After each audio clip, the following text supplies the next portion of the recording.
Good evening, everybody, and welcome to the class this evening, the Kabbalah of the King's Horse, Part 2.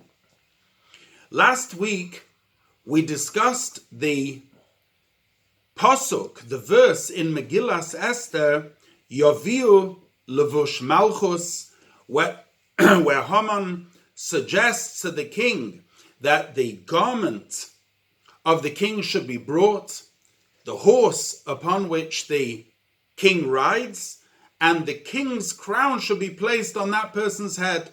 And of course, as we know the story, Achashverosh instructs Haman to do exactly that to Mordechai HaYehudi. And last week we explained that the entire story of the Megillah can be learnt in its simple sense, but also in its esoteric dimension. And we explained that Purim, as the Gemara says in Shabbos, was a re-acceptance of the Torah which was given at Sinai, based on the Gemara in Shabbos Daf Peiches, Kimu v'kiblu haYehudim, Kimu masha kiblu kvar, they re-accepted what they had already begun at Sinai, and we explained that this was through Mesiras Nefesh, the self-sacrifice of the Jews in the times of Purim. And that Mesiras Nefesh, that self-sacrifice, was what transcended the parameters of the Elyon, the upper, the Tachton, and B'koyach ha'atzmos, with the power of the essence, fused the two. That was what we spoke about last week, and welcome this evening to the second part of the explanation of this pasuk, in which we'll actually now go forward and explain what is the Levush Malchus, the garment of the king, what is the horse of the king, and what is the king's crown. We also asked last week questions at the beginning of the Maimah which we didn't answer. One of the questions was that there's an astonishing chazal that says that kol hamoyadim betelim, all the festivals will be abolished apart from Purim. And we asked, how is that possible? That goes against the concept of nitzchias haTorah, the eternal nature of the Torah, and why especially Purim? And also an equally astonishing chazal that kol kisvei hakodesh, all the writings of the prophets will be annulled or abolished, or they won't be relevant, but Megillas Esther, the scroll of Esther, will always be there. And how is this? How is it that all the writings of the prophets won't be followed, won't be read in time to come, but the scroll of Esther will be? And we remained with the questions. We didn't answer those questions, and we will answer them this evening. Furthermore, we asked one final question, and that is from a Gemara in Avodah Zarah, Daf Gimel Amud Beis. We said last week, we quoted from the Gemara. The Gemara discusses, it's a very cryptic and esoteric passage of the Gemara. What does HaKadosh Baruch Hu do during the day? What does the Almighty do during the day? During the first few hours, the second 3 hours, etc. And then the Gemara asks, Uba Laila Mai Ovid. This is a Gemara in Avodah Zarah, page 3b. What does he do at night? So according to one opinion in the Gemara, it says, Roichav al Kruv Kal Shaloi. He rides upon his fast cherub, V'shot B'shmeina Asa Elef Oilamas, and flies among 18,000 worlds, as it says, Rechav Elakim Revisaim, Alfi Shinon. And we explained that the Gemara says that Shinon is read She'enon, meaning that it's 20,000 minus 2, which is 18,000. And we asked, what exactly does this mean, that HaKadosh Baruch Hu rides on a fast cherub through these 18,000 worlds? And we didn't answer last week, but this evening we will come to the answer. Let us begin this evening by looking at the words Megillas Esther. We're going to read on Purim Be'ezras Hashem, the scroll of Esther, Megillas Esther. True, Esther was the heroine of the story, but equally involved was Mordechai. Why don't we call it Megillas Mordechai or Megillas Mordechai the Esther?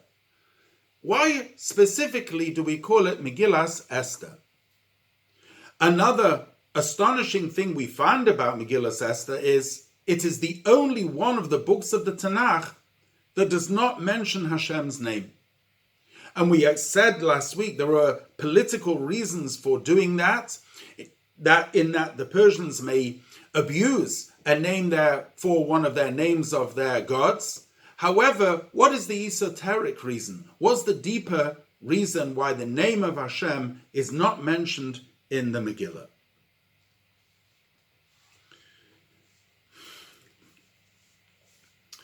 Megillas Esther, the word Esther, comes from the word seser, hidden, helem vehester, that which is hidden and concealed. In the days of Purim, there was a tremendous helem vehester. Things were not going well. A final solution decree. It was not like the days of Hanukkah, in which although the Jews were few and the Greeks were mighty, nevertheless, a miracle happened in Hanukkah which transcended nature. A small cruse of oil, which only had enough oil to light for one day, lit for 8 days. Everybody saw that in addition to the victory in battle, although it was many in the hands of a few and the strong ones in the hands of the weak ones, but that could possibly be explained with the prowess and the guerrilla tactics of the small Hasmonean army. But when you see a cruse of oil that could only light one day, that lights miraculously for 8 days, there you see that God transcends nature in a most revealed, miraculous way. It was not the case in Purim. In the story of Purim, nothing super miraculous happened, apart from the fact that in every stage of the plot, the right people needed to be in the right places and the things happened. But in fact, in history, it didn't happen, so to speak, one thing after the other as we read it in the Megillah. There was a lot of time in between one event and the other. It was only when you sew it all together do you actually see the miraculous hand of God, but within nature rather than above nature. And the two, Hanukkah and Purim, articulate two different types of miracles. Hanukkah is a miracle of a nes l'mayla mider chateva, a miracle that is higher than nature. And Purim represents a miracle that is melubash begidrei hateva, that's within nature. So therefore, when we say the words Megillas Esther, the word Megillah actually comes from the word legalos, to reveal. Esther means that which is hidden. Megillas Esther therefore means this is the book in which we reveal that which is hidden. In the story, we need to reveal that in fact what happened was a tremendous miracle, but it was hidden behind the mask of nature. There is a pasuk, a verse in Shir HaShirim, chapter 1, verse 8. Shir HaShirim, the Song of Songs, is an allegory, a love song between God and the Jewish people. And it uses the metaphor of a man and a woman and the love between them to describe the love between Hashem and the Jewish people. And in Pasuk Ches, Perek Aleph, it describes the Jewish people as being Hayofa Banoshim, the most beautiful of women. There were situations in history where the Jewish people were outstandingly beautiful. In terms of names, this was the name Rachel. Rachel, says the Torah, was Yifas Toyar and Yifas Mara. She was beautiful, both in form and in appearance. And in terms of the Jewish people, this expresses the Jewish people being beautiful in their performance of both mitzvahs aseh, positive commandments, and mitzvahs lo aseh, negative commandments. Because when a Jew keeps both the positives and the negatives correctly, then they're a beautiful Jew. However, there are other situations when the Jewish people are not so beautiful. That's how it was in the days of Purim, when mipnei chatoenu golinu mi'atzenu. The history of Purim was that the Jews had been expelled in the destruction of the first Beis Hamikdash from Eretz Yisrael to Paros, to Bavel, and in fact, this was towards the end of the 70-year exile over there. That's when the story of Purim took place. So the Jews were in Golus, they weren't in their land. It was because of their sins that they had been exiled from their land. In addition, why did the decree of Purim come about in the first place? So the Gemara in Megillah says, it was because Hishtachavu Latzelem, they bowed down to images, and they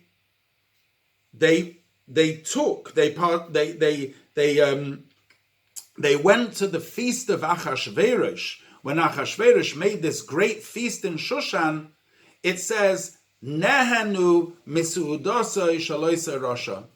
They had great benefit and pleasure participating in the feast of that wicked man of Achashverosh.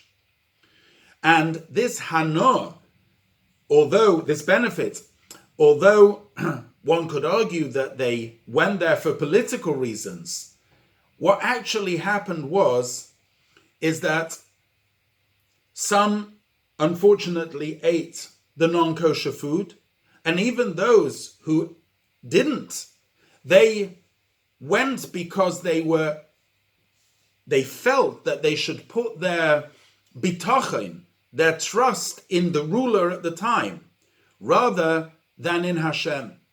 The Midrash says this is like a kivsa achas ben shivim ze'evim. This is like a sheep among 70 wolves. If the sheep looks around, he's finished. There's 70 wolves that are going to eat the sheep up. What would happen if the sheep would sidle over to one of the big wolves and say, "Hi, can you be my friend and take care of me?" Of course, the wolf says, "Of course I'll take care of you." There's no hope for the sheep. The only one hope that the sheep has is to call for the shepherd. But if the sheep abandons the shepherd and goes over to the wolves, so the shepherd will say, "Okay, if you've abandoned me, then let the wolf take care of you." When the Jews put their faith in Achashverosh, they abandoned the divine protection, and God, so to speak, went to sleep. And that's how the decree of Haman could come about in the first place. So therefore the Jews were not beautiful at that time. And the queen was called Esther. Esther represents the entirety of the Jewish nation. And the Gemara in Megillah, Daf Yud Gimel Amud Aleph, page 13a, says, Yirak Rukis Hoisa. She was of green perplexion. Although she found favor in the eyes of the king, she herself was of not a beautiful perplexion, in the sense that she actually represented the Jewish people who at that time were not beautiful. The Gemara in Chulin page 139b says, Esther min ha-Torah minayin. There is nothing that is not hinted to in the Torah. The Gemara over there says, where is Haman hinted to in the Torah? Because it says, Hamin ha'etz, did you eat from the tree of knowledge of good and bad?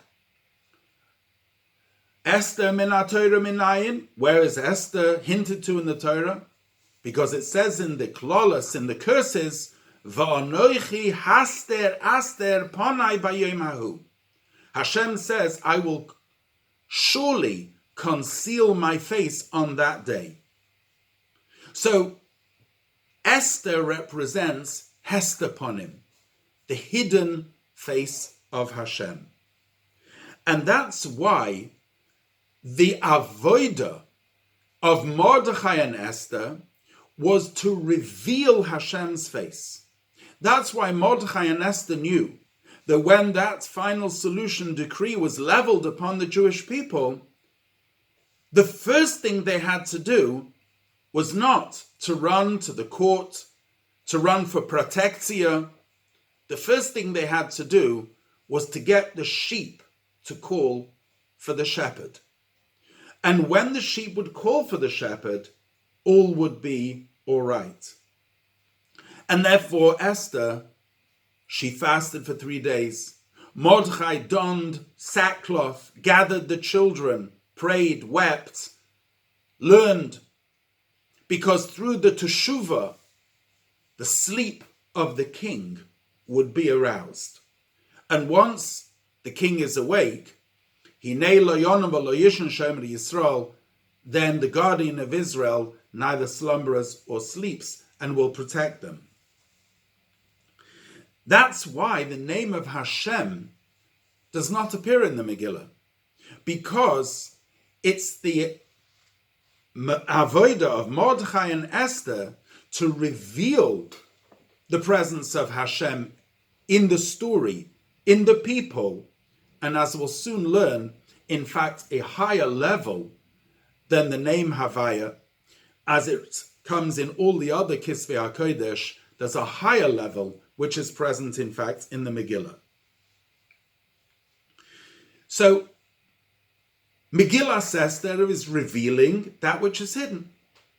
Now, if we just stand back a minute and think of creation, let's just stand, if you want, take a step back from the story of Purim, and let's just look at the world around us. In fact, on a daily basis, we also need to reveal that which is hidden. There's a pasuk in Tehillim, chapter 93, verse 1, which says, Hashem Moloch Geos Lavesh. Hashem robed himself. He donned garments. What does that mean? That means as follows. In truth, Ein Od Milvadoi, there is nothing else besides Hashem. It was only because Hashem desired that there be a world, because he wanted to have a dira b'tachtonim, a dwelling place in the world and in the lowest of worlds, that he made the world. How did he make the world? So it says in Kabbalah that originally the Or Ein Sof, the infinite light, filled all of existence, and then in order to reveal finite existence, there was a tzimtzum, a contraction in the light. And Chassidus explains that this was a siluk, a removal of the infinite dimension in order to create a vacuum, a cholol, and a mokim panui, a space within which there could be beamed a ray of the pre-tzimtzum Or Ein Sof, which is called the kav and the chut. And in general, in Chassidus, we refer to the two levels as the pre-tzimtzum sovev kol almin, the pre-tzimtzum level of the Oire Ein Sof, the infinite light that is peripheral to all the worlds. It's makif, it surrounds the worlds in the sense that it doesn't permeate them in a revealed way. And what gives the capability for existence to emerge is the Oir HaMamalik Kol Almin, the light which does pervade the worlds, the levels of godliness which are within the worlds, which are much reduced, much contracted, and revealing the finite powers of Hashem. So when eventually the physical material world is created, it looks as something quite independent. However, in reality, it merely is a manifestation of divine creative energy. And as the Alter Rebbe says in Shara Yichud Be'emunim Tanya, that if Hashem was to withdraw that creative energy, even for an instant, the world would go back to it was before the 6 days of creation. To us, it looks like an independent existence. That is what's called Levush Malchus, the robe of the king. Because the king donned robes. In other words, the king dressed himself in all sorts of garments. These are the garments of creation. But the Alter Rebbe says in Tanya, chapter 42, in truth, it doesn't make any difference whether the king has one garment on, or 2 garments, or 5 garments, or 10 garments.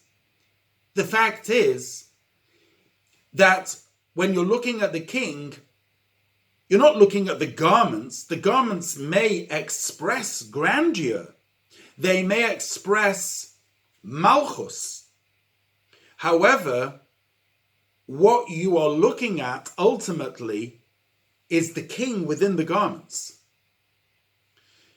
It's interesting, the Alter Rebbe mentions over there in Tanya chapter 42 the concept of emunah.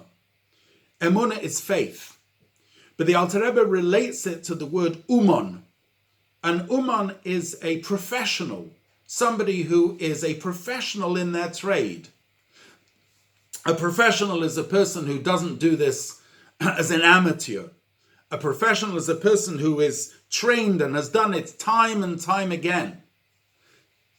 So too, in our faith, we have to train ourselves like professionals to look beyond the veneer, the facade, the mask of the worldly existence, and we have to train ourselves to focus in on the divine creative energy and the reality, the true reality of existence within. So when we say levush malchus, a melech, a king, ein melech b'layam. There's no king without a people. When Hashem wanted to portray himself as a king, there needed to be a king and there needs to be a people. And the people need to accept the dominion and the kingship of the king. But in reality, there's nothing else apart from the king. It's just that the king allowed and desired that there should be something separate. There should be a separate existence. But nevertheless, that separate existence should recognize and should serve and be subservient to the king. How and what's the mechanism of how the independent existence recognizes the king? That's through the king's horse. Because the king rides on the horse. Now in Hebrew, the horse is a sus. It's explained in Kabbalah and Chassidus that the word sus is, and it represents the concept of oisios, letters. Letters of Torah and letters of tefillah, learning and davening. Because it's through those letters that godliness, elikus, is manifest in the world. This is what Habakkuk says in chapter 3, verse 8, Kisirkav al susecha. God, when you come riding on your horse, what is the horse of God? So just like a horse which carries the rider, so too Torah carries Hashem in this world. It's the vehicle through which Hashem is manifest in the world. And through these letters of Torah and Tefillah, Hashem, so to speak, rides and reveals godliness in the world, both from above to below in Torah, and also from below above in Tefillah. By the way, we'll now understand the Gemara in Avodah Zarah. What did the Gemara in Avodah Zarah say? What does Hashem do by night? It's known that by night, this is the time when Hashem feeds, so to speak, the malachim, the angels. Eshes Chayil, the last chapter of Mishlei, of the book of Proverbs, also written by Shlomo HaMelech, is a great praise of the Jewish woman. However, again, it can be understood in its allegory as the relationship between God and the Jewish people. The reason we sing it on Friday night is because the Jewish people are the Kala, the bride, and Hashem is the groom. And the coming together, the cosmic marriage and fusion of the two takes place on Friday night, and hence we sing Eshes Chayil, praising the Jewish woman. So the Gemara says, what does Hashem do at night? HaKadosh Baruch Hu roichev al kruv. He rides on a cherub in the 18,000 worlds. The Alter Rebbe, in his Maimah, in Torah Oyer on Megillas Esther on Yeviu Levush Malchus, explains this to mean that there are different types of letters. There are letters called the sus, the horse. There are letters called the kruv, the cherub.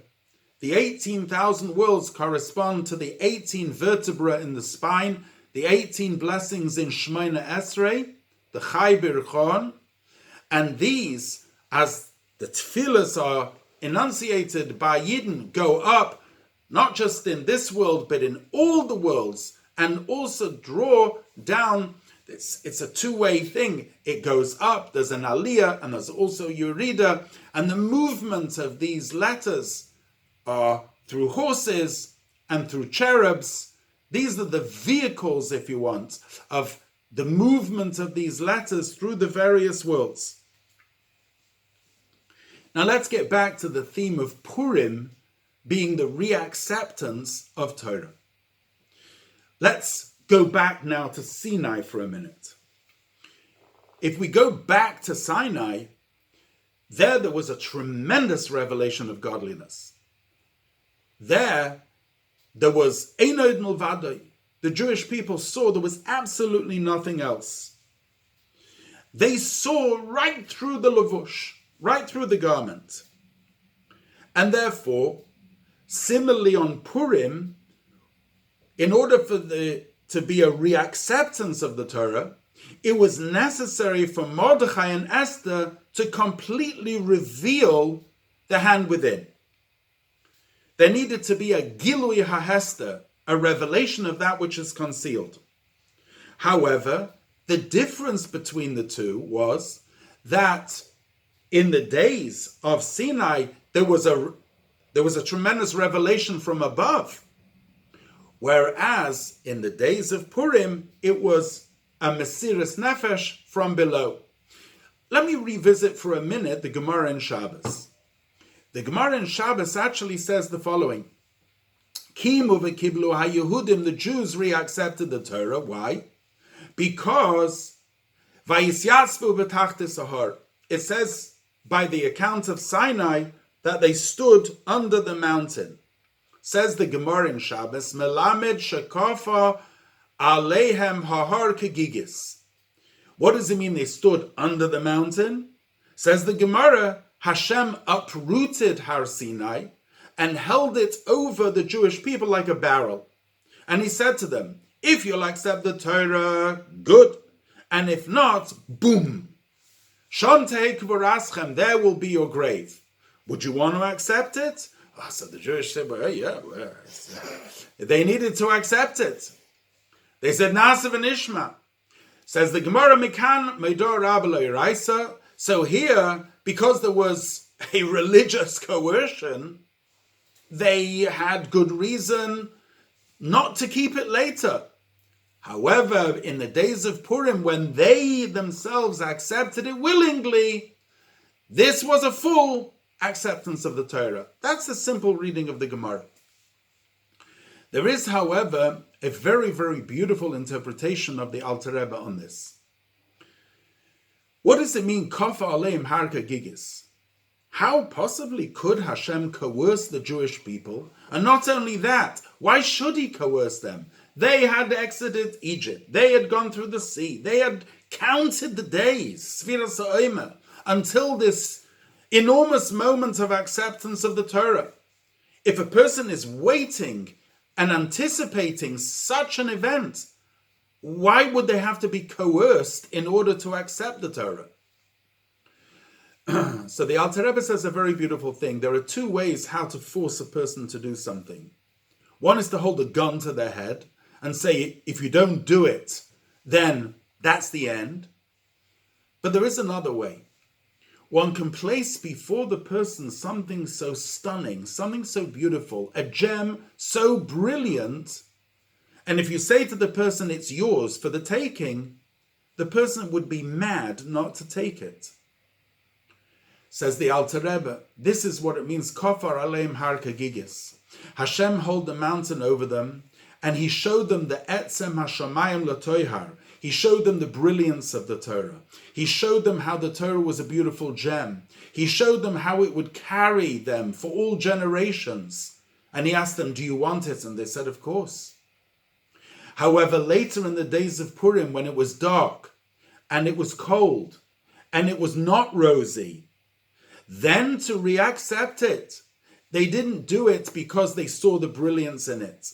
They did it out of true acceptance, not because they were coerced in a good spiritual way, but out of their own mesiras nefesh. That's why the Jewish people in Megillas Esther are not called the Bnei Yisrael. They're not called Yaakov or Yeshurun. What they are called are Am Mordechai. They're called Yehudim, Jews. It's interesting, even though Mordechai himself was a Benjaminite, he's called Mordechai HaYehudi because he didn't bow down to Haman. In other words, he submitted himself only to Hashem. The element in the Megillah which is accentuated as to what was the greatness of the Jews then was because they did not bow down to anything else but Hashem. And the entire year, as we mentioned last week, if they would have converted out of their religion, they would not have been harmed by Haman. The fact that they didn't, the fact that they held on to their religion and they didn't convert out, there was like a full year of tremendous teshuvah. Now, that tremendous teshuvah had the effect that Balayla Hahu Nadadosh Nasa Melech, like we mentioned beforehand. On that night, Hashem's sleep was disturbed. The Maharil says that one should raise one's voice when one says Balayla Hahu on that night, because that was the Ikar Toikfa Shel Nes. That was the power of the miracle that happened. That the Jews had put their faith in the shepherd, and Hashem had awoke, and now their fate would be good. Now, let's go back to Esther. What does it say about Esther? Anoichi haster aster panai bayom hahu. I will hide my face on that day. But when Mordechai and Esther reveal the hand within the glove, it says, Balayla hahu nodadosh nasamelech.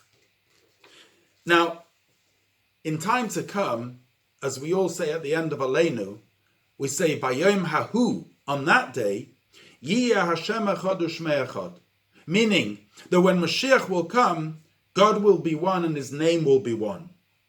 And we use the word hahu on that day. Why?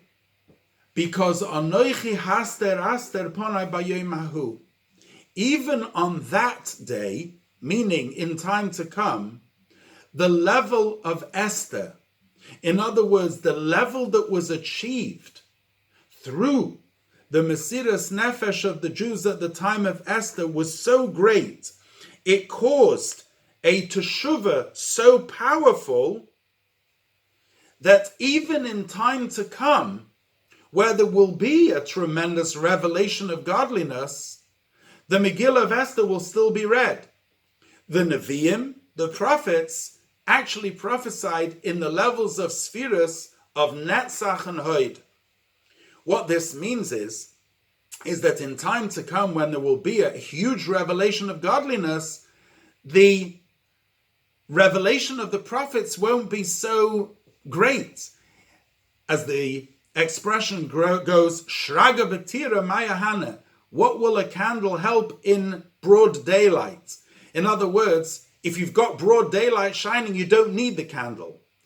The candle is like the writings of the prophets. You won't need it in time to come because the revelation of godliness will be so great. But nevertheless, the scroll of Esther will be read then. Why? Because Esther revealed something which is even higher than the whole chain order of creation. Let's revisit something we said in the first shir. It says in Tikkun Zohar that Yom HaKippurim is a day, Yom Kippurim, like Purim. But on one level, Purim is higher than Yom Kippurim. So we generally understand this to mean that on Yom Kippur, in order to have a perspective on the world, a person has to stand out of the world. By the Chamisha Inuyim, by the afflictions of Yom Kippur, of not eating, drinking, cohabiting, etc., we remove ourselves from the physicality of the world in order to take perspective on the world, whereas on Purim, it's the opposite. We nosedive into celebration, and through that, we access, in fact, a higher level. We see the godliness within the world. About Yom Kippur, it says, how does Yom Kippur atone? Lifnei Hashem titaru. Because you go before Hashem.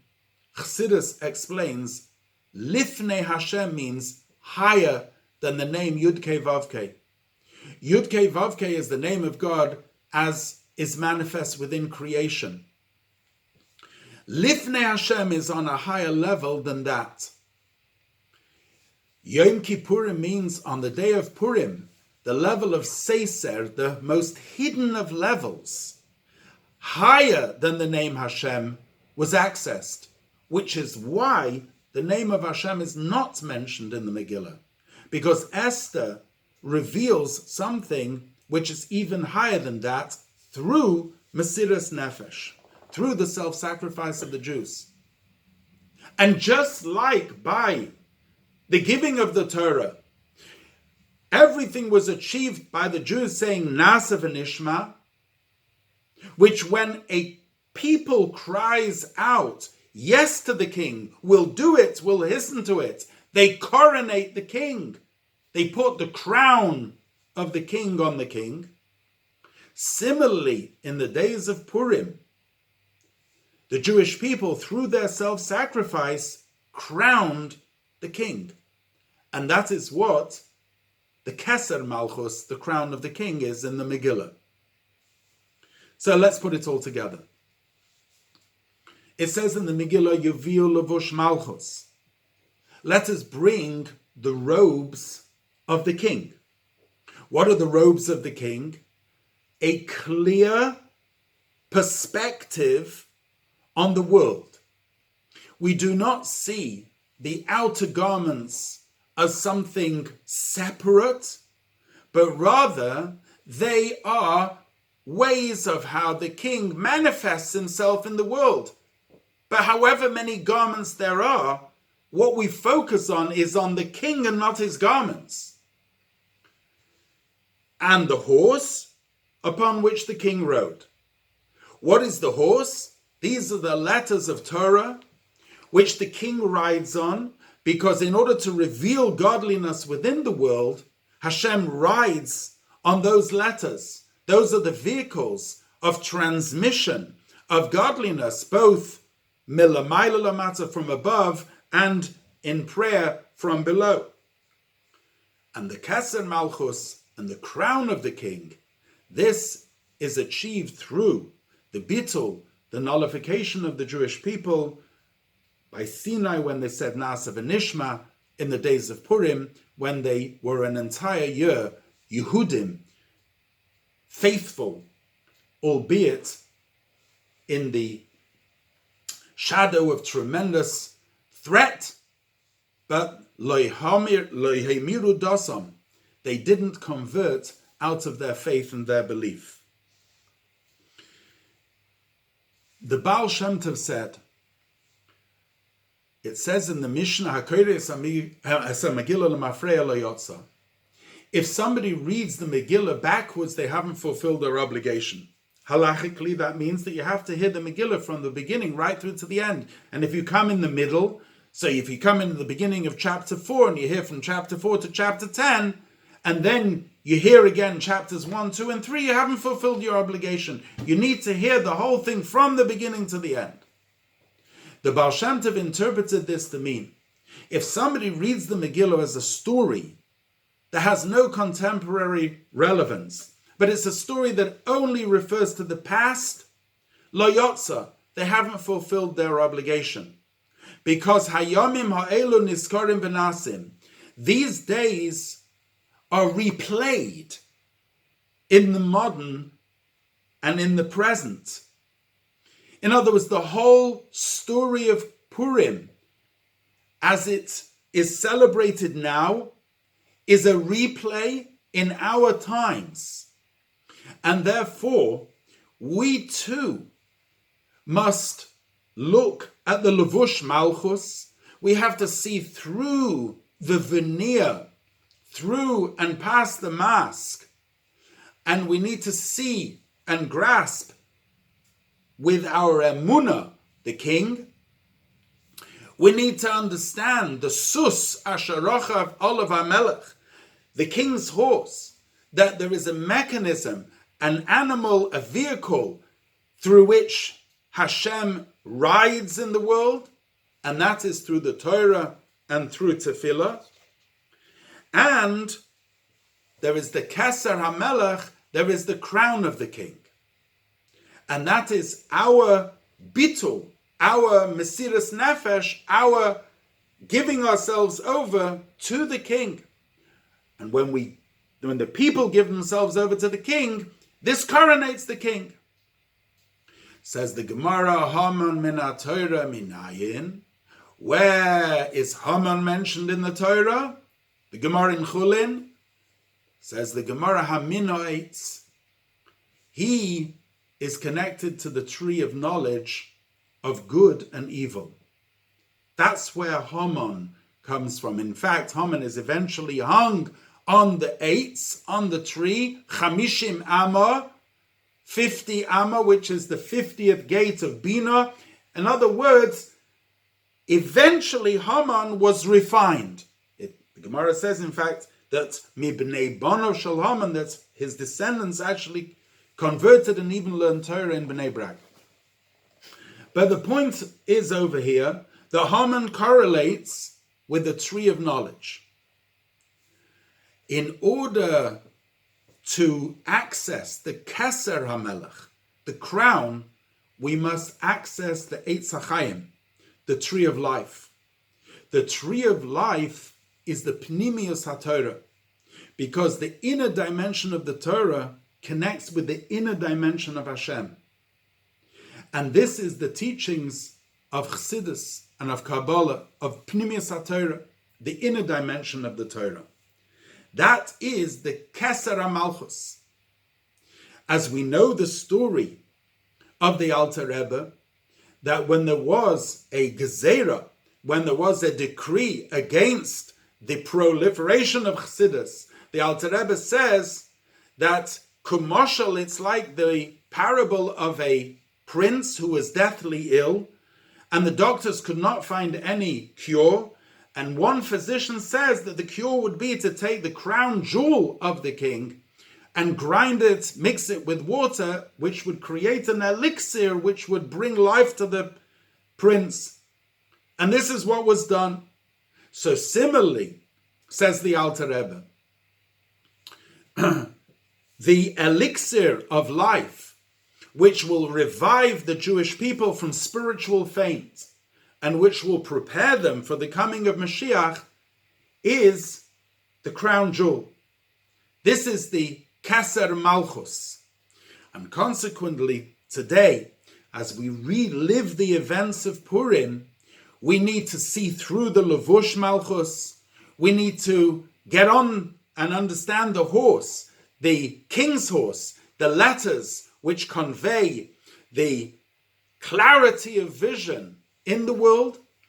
And most importantly, we need to have the Nasa v'Nishma, the Übergegebenkeit, the giving ourselves over to the crown and taking the crown jewel and placing it, crushing it, putting it within water and feeding it to every single Jew through Chassidus and to the wider world through the Sheva Mitzvah Shel Bnei Noach, through the 7 Noachide laws, so that what rides in the world is the Malchus of Hashem, the king's horse, and the king will ride on that horse with his crown. And Bayomahu, on that day, Yeh Hashem Echad Ushmei Echad. One final word, and that is on Purim. It says Chayev Inish Libesume Bepuria Adelo Yada, that a person must drink on Purim until they don't know the difference between Baruch, Mordechai, and Oror Haman. So there are many interpretations to this. There's a beautiful interpretation of the Alter Rebbe. He says you have to drink so that Adelo Yada, so that you know the loy. A Jew must know what they can't do. But the explanation which we'll provide here, which follows on from what we said beforehand, is that our actions cannot always be predicated on our understanding of things, on our yediyah, because knowledge and understanding goes until a certain point. Purim is the level of the lo yada. It's the level of higher than any perception of ours. But it's that element of where we simply give ourselves over to Hashem. We take away any faith in any wolf, but we simply put our emunah in the shepherd. And when we do that, on that night, in the darkness of Balayla Hahu, the sleep of the king will be aroused, and then there will be La Yehudim Hoysa Oire V'Simcha, that will bring to the Jews light and joy and Sasan V'Yikar Keinti Elanu. From this Purim, we should go immediately Mismach Geula Legeula, from the redemption of Purim to the redemption of Pesach, so that we'll eat in the Beis HaMikdash, the Korban Pesach, together with Mashiach Tekenu, B'mheira B'yomeinu Amen.